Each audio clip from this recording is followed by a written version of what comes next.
সামনে ফ্যামিলির মধ্যে আমার মতো কে কে আপনারা সবাই লাস্টে খাইতে আসেন, তারপরে এই ঘটনাটি ফেস করতে হয় আমার একটু বলবেন। দেখেন মানে লাস্টে একটা পরিণতি, তারপরে এইদিকে আসো, হাড্ডি, গলার হাড্ডি একটা, আর আলু ভর্তার ঝোল, খুব ডাল, এখানে কি আছে, এটা ঠিক আছে, দেখটা দেখো।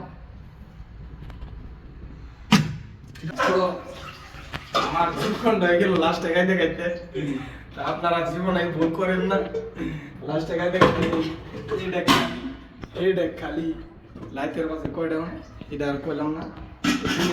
সবাই খায়া ঘুম, আর আমার অবস্থা বেড়ে খিদা লাগছে, আর ইটা নাই ইটা নাই, একটু একটু কাদের আমার মতন কার কার এই লাইফ টাইম আমার একটু জানায়, কে মিনস মেনশন দিয়া দিয়ে।